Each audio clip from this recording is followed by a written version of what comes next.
Hello दोस्तों, आप सभी का स्वागत है मेरे यूट्यूब चैनल विद्यावादी में।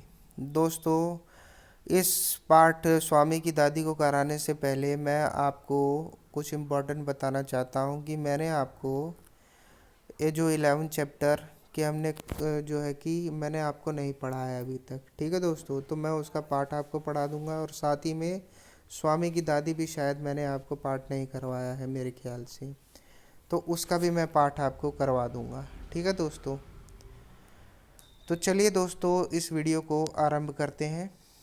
ठीक है दोस्तों, तो आज हम दोस्तों स्वामी की दादी का कहानी का उद्देश्य जानेंगे, इसके क्वेश्चन आंसर जानेंगे और साथ ही महत्वपूर्ण वीडियो जो शब्दार्थ हैं इसके वो भी जानेंगे। तो चलिए वीडियो को शुरू करते हैं बिना किसी देरी के। स्वामी की दादी पाठ में कहानीकार में आर के नारायण जी ने बताया है। पहले तो जो स्वामी की दादी कहानी है ना, इसके कहानीकार जिन्होंने इसको लिखा है कहानी को, उसका नाम है आर के नारायण। तो उन्होंने यह बताया है कि अपने बुजुर्ग के प्रति आदर व सम्मान का भाव रखना चाहिए आप सभी को। ठीक है, उनकी देखभाल आपको करनी चाहिए। उनके सानिध्य में रहकर हम प्रेरणादायक, ठीक है, कहानियों के माध्यम से स्वयं को परिपक्व बना सकते हैं, यानी मैच्योर बना सकते हैं।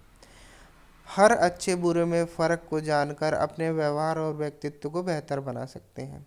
ठीक है दोस्तों, तो इस तरीके से स्वामी की दादी का यह उद्देश्य था। अब क्वेश्चन आंसर में बढ़ते हैं कहानी से। तो प्रश्न 1 है कि सच राजम बहुत बहादुर लड़का है। स्वामी को क्यों लगा कि दादी ने यह बात उसे खुश करने के लिए कही? तो उत्तर देखते हैं कि स्वामी अच्छी तरह जानता था कि उसकी दादी राजम को पसंद नहीं करती है, इसलिए उनके मुंह से राजम की बड़ाई सुनकर उसे उसे मतलब यहाँ स्वामी है, लगा कि वह उसे खुश करने के लिए ऐसा कह रही है। अब क्वेश्चन नंबर 2 देखते हैं कि मेडल से चूड़ियाँ बनवा लेने पर दादी ने बुआ को महामूर्ख क्यों कहा? तो मेडल इस बात की निशानी थी कि दादाजी पढ़ने में अव्वल थे। वह तक घर जब तक रहता घर और बाहर के लोगों को प्रेरणा देता, मतलब कि मेडल जब तक रहता घर में लोगों को और बाहर के लोगों को प्रेरणा देता। ऐसी प्रेरक चीज़ों को संभाल कर रखना होता है। बुआ ने उसका महत्व नहीं समझा और उससे 4 चूड़ियाँ बनवा ली, इसलिए दादी ने उसे मूर्ख कहा। अब आप ही बताओ, आपको कोई आप किसी जो है कि समारोह में जीते हो या रेस में जीते हो, किसी जो है कि क्या कहते हैं प्रतिस्पर्धा में जीते हो और आपको मेडल मिला है, तो क्या आप उसको गला करके अपने लिए अंगूठी या चैन बनवा लोगे? ऐसा तो करना गलत होगा। आइए अब थर्ड क्वेश्चन की ओर बढ़ते हैं कि पाठ के आधार पर दादी या स्वामी के स्वभाव, आदतों आदि के बारे में तुम्हें क्या पता चलता है? किसी एक के बारे में 10-12 वाक्य लिखो। तो हम स्वामी के बारे में लिखेंगे। ठीक है, तो आइए उत्तर में स्वामी के बारे में हम लिखते हैं कि स्वामी एक छोटा लड़का था जो अपनी दादी के साथ उनकी कोठरी में रहता था। उसे दादी से बहुत लगाव था। वह दादी की गोद में जब सिर रख कर लेटता था तो स्वयं को बहुत सुरक्षित महसूस करता था। वह दादी की पुरानी बातों से जरा भी उसे दिलचस्पी नहीं थी। उनको अपनी बात सुनाने को कहता, ठीक है, और अगर दादी ने उसकी बातों में दिलचस्पी नहीं दिखाई तो वह नाराज़ हो जाता। उसका एक दोस्त था जिसका नाम राजम था। वह बड़ी उसकी बहादुरी और गणित में अच्छे नंबर लाने से बहुत प्रभावित रहता। वह दादी से उसके बारे में बढ़ा चढ़ाकर कहता रहता। अब अगला देखते हैं तुम्हारी समझ में। ठीक है, तो क्वेश्चन क्या है कि स्वामी ने राजम को ऊंची चीज़ माना। क्या तुम स्वामी की राय से सहमत हो? अपने उत्तर में कारण बताओ। कि हाँ, मैं स्वामी की राय से सहमत हूँ। राजम पढ़ने में तेज था, उसके गणित में अच्छे नंबर आते थे, वह बहादुर भी था। उसने बचपन में एक शेर को मारा था और तो और उसके पिताजी पुलिस के सबसे बड़े अफसर थे।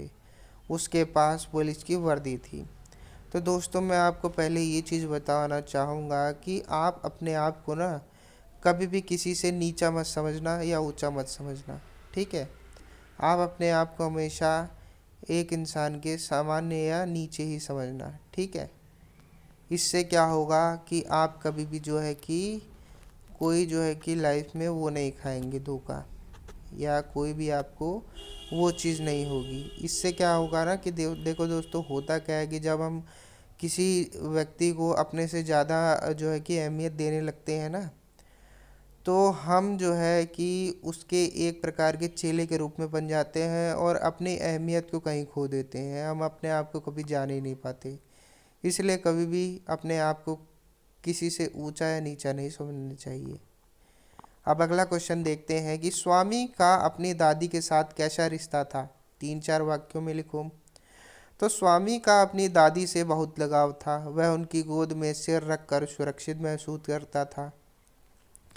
वह उनसे कभी कभी चिढ़ जरूर जाता था, लेकिन उनसे बहुत प्यार करता था। रोज रात में उनके साथ सोता था। उनकी संगति में वह प्रसन्न रहता था। अब कहानी और तुम में देख लेते हैं। तो स्वामीनाथन के दादा रौबदार सब मजिस्ट्रेट थे। किसी व्यक्ति का रौब किन बातों से पता चलता है? तो देख लेते हैं उत्तर कि किसी व्यक्ति का रौब उसके पद और पद के साथ उसकी ईमानदारी, उसके प्रभावशाली व्यक्तित्व और समाज में उसकी पूछ और इज्जत से पता चलता है। ठीक है। अब क्वेश्चन ख देख लेते हैं। क्या तुम्हारे आसपास कोई रौबदार व्यक्ति है? शब्दों के जरिए उसका खाका खींचो। तो अपने आप आपको जो है इसका क्वेश्चन करना पड़ेगा उत्तर। भाई सबसे ज़्यादा कौन रौबदार इंसान है? सबसे ज़्यादा लोग किसकी इज्जत करते हैं? ठीक है, आपकी गली में कोई ना कोई एक दो तो व्यक्ति ऐसा होगा ही जिसके साथ हमेशा ही 10-12 लोग चलते होंगे, उसका सब कहा मानते होंगे, उसका काफ़ी रौब होगा, है। तो इस तरीके से आपको इसका उत्तर करना है। अब क्वेश्चन नंबर 2 देख लेते हैं कि स्वामीनाथन दादी के पास बहुत प्रसन्न और सुरक्षित महसूस कर रहा था। तुम कब असुरक्षित महसूस करते हो? तो उत्तर यह है कि जब घर में कोई नहीं होता और बिजली गुल हो जाती है। अब इसका उत्तर आपको जो है स्वयं करना है और अपने शब्दों में आपको बताना है। अब ये तो भाई यहाँ पे हमने बता दिया ना अपना, अब आपका भी तो कोई चीज़ होगा जिससे आप असुरक्षित महसूस करते हो, तो आपको यहाँ उत्तर में वो लिख देना है। अब आइए 3rd क्वेश्चन देख लेते हैं कि तुम इन हालात में कैसा महसूस करते हो। अब आपको इन हालातों में कैसा महसूस होता है यह बताना है कि दोस्त के घर में। तो दोस्त के घर में, साथ ही उत्तर ही बता रहा हूँ कि दोस्त के घर में मुझे अच्छा महसूस होता है। जब तुम पहली बार किसी के घर जाते हो तो कैसा लगता है? तो जब हम पहली बार किसी के घर जाते हैं तो पहले थोड़ा संकोच और डर महसूस होता है, लेकिन कुछ देर बाद बातचीत करने पर ठीक हो जाता हूँ। अब रेलगाड़ी या बस में किसी सफ़र पर, ठीक है, तुम्हें कैसा महसूस होता है? तो रेलगाड़ी या बस में सफ़र करते समय मैं बेहद खुशी का अनुभव करता हूँ। अच्छा, जब तुम मुख्य अध्यापक के कमरे में जाते हो तो कैसा महसूस करते हो? जब मैं मुख्य अध्यापक के कमरे में जाता हूँ तो बेहद डरा हुआ महसूस करता हूँ। ठीक है दोस्तों, अब आगे में देखते हैं, पता करो। तो सब मजिस्ट्रेट कौन होता है? क्या वह पुलिस विभाग में होता है? तो सब मजिस्ट्रेट एक जज होता है जो मुकदमे के फैसले सुनाता है। वह पुलिस विभाग में नहीं होता, उससे संबंधित नहीं है सब मजिस्ट्रेट। अब क्वेश्चन नंबर 2 कि तुम्हारा घर या स्कूल किस थाने में आता है? थाने में कौन कौन से पद होते हैं, उन व्यक्तियों के नाम भी पता करो और इन पदों पर इन पदों और किन पद पे है वह। नीचे दी गई तालिका में इकट्ठा की गई जानकारी को दर्ज करो।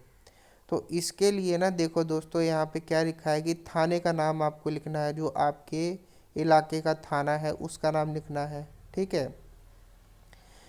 फिर थाने में जो थाने में जो व्यक्ति जिस पद पे है उस पद का नाम भी लिखना है और उस व्यक्ति का नाम भी लिखना है आपने। ठीक है। तो उत्तर ये है कि थाने में जो पद होते हैं उनका नाम क्रम अनुसार ये है कि जो पद, देखो थाने का नाम तो आपको अपने इलाके के हिसाब से लिखना पड़ेगा ना। अब मैं आपको कह दूं कि भाई मेरा थाना ये है, फला है, तो वो आपके थाने से मैच नहीं करेगा ना, उसके लिए आपको अपना ही लिखना पड़ेगा। ठीक है। और साथ ही व्यक्ति का नाम भी आपको अपने थाने से ही पता करना है।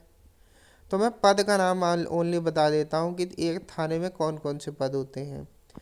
तो एसएचओ होता है, सब इंस्पेक्टर होता है, हवलदार होता है, सिपाही होता है। तो सिपाही जो होता है ना वो सबसे नीची रैंक का होता है, उससे ऊंची रैंक हवलदार होती है, उससे ऊंची रैंक सब इंस्पेक्टर होती है, और उससे ऊंची रैंक एसएचओ होती है। तो यहाँ देखो मैंने लिखा भी है कि विद्यार्थी अपने थाने का नाम पता करेंगे, ठीक है, और उपरोक्त पदों पर जो व्यक्ति आसीन है उनका नाम भी लिखेंगे, ठीक है। अब दादी के बॉक्स में क्या है भाई, देखते हैं। उसका सामान था, यानी दादी, 5 दरियाँ, 3 चादरें, लकड़ी का एक छोटा बॉक्स जिसमें तांबे के सिक्के, इलायची, लौंग और सुपारी पड़े रहते थे, ठीक है। तो यहाँ देखते हैं कि दादी अपने बॉक्स में इलायची, लौंग और सुपारी क्यों रखती होगी। तो उत्तर देख लेते हैं, खाने और मन बहलाने के लिए रखती होगी। क्या तुम्हारे घर में इनका इस्तेमाल होता है, किस किस तरह से होता है। तो उत्तर है कि हाँ, मेरे घर में इन चीज़ों का इस्तेमाल होता है। इलायची, लौंग का प्रयोग चाय और सब्जी के जायके दार बनाने के लिए किया जाता है, और सुपारी खाने में इस्तेमाल होता है। अगला क्वेश्चन, तांबे के सिक्के बनाने के लिए किस धातु का इस्तेमाल होता है। तो तांबे और लोहे जैसे 2 धातुओं से तांबे के सिक्के बनाए जाते हैं। अब सिक्के कौन कौन सी धातु से बने होते हैं। तो सिक्के जो है तांबे, सोना, चांदी, लोहा, गिल्ट आदि से बने होते हैं, ठीक है दोस्तों। अब हम शब्दों की बात देखते हैं।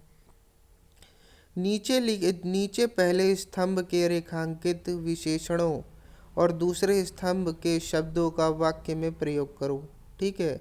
तुम एक से अधिक वाक्यों का सहारा भी ले सकते हो। तो ये जो यहाँ पे शब्द लिखे हैं ना, जैसे ऊल जलूल, कल्पना, चेतावनी, रूखा स्वर, मिठास, खूंखार, डाकू, समर्थन, तो इनसे जो है कि आपको वाक्य बनाने हैं। जैसे हमने बनाए हैं ऊल जलूल, उसकी ऊल जलूल बातों से मैं बहुत जल्दी उब गया। रूखा, तो हमें किसी के साथ रूखा व्यवहार नहीं करना चाहिए। खूंखार, यहाँ पे बूंखार लिखा है, सॉरी खूंखार। तो जंगलों में रहने वाले सभी जानवर खूंखार नहीं होते। चेतावनी, तो शिक्षक ने विद्यार्थी को समय पर आने की चेतावनी दी। मिठास, दूध की मिठास सबको अच्छी लगती है, ठीक है। और समर्थन, हमें अच्छी बातों का समर्थन करना चाहिए। साथ ही और भी मैं जोड़ देता हूँ, कल्पना, जो कि मैंने नहीं लिखा। तो कल्पना यानी कि उस व्यक्ति की कल्पना है कि वह रात को पेड़ के नीचे चादर बिछाकर सोएगा, ठीक है, ये चीज़ है। अब अगला क्वेश्चन देखते हैं कि नीचे कहानी में कुछ वाक्यों के अंश दिए हैं इनमें जिन शब्दों के नीचे रेखा खींची है उनका लिंग पहचानो और लिखो। तो यहाँ पे दोस्तों हमें पुलिस की वर्दी, काफ़ी बड़ा दफ्तर, तांबे के सिक्के, उसके अपने सारे सामान, दवा, 10वां हिस्सा, उसका जैसा महामूर्ख। तो इसमें जो दोस्तों हमें जो विशेषण दिए हुए हैं ना, विशेषण दिए हुए कि क्या, सॉरी, लिंग। तो इन वाक्यों में हमें जो है कि लिंग जानने हैं, ठीक है, शब्द और लिंग जानने हैं। तो शब्द है वर्दी। अब वर्दी किस तरीके का लिंग है। तो वर्दी स्त्रीलिंग है। अब दफ्तर, दफ्तर किस तरीके का है। दफ्तर पुल्लिंग है। और उसके बाद सिक्के, सिक्के पुल्लिंग है। सामान पुल्लिंग है। हिस्सा पुल्लिंग है। और महामूर्ख भी पुल्लिंग है, ठीक है दोस्तों। तो थोड़ा ग्रामर का पोषण भी आपको धीरे धीरे यहाँ पे सिखाया जा रहा है कि आप ये फ़र्क कर पाओ कि स्त्रीलिंग क्या है, पुल्लिंग क्या है, ठीक है दोस्तों। अब आगे हम स्वामी की दादी पाठ के ना कुछ जो है कि शब्दार्थ के लेते हैं, वर्ड मीनिंग।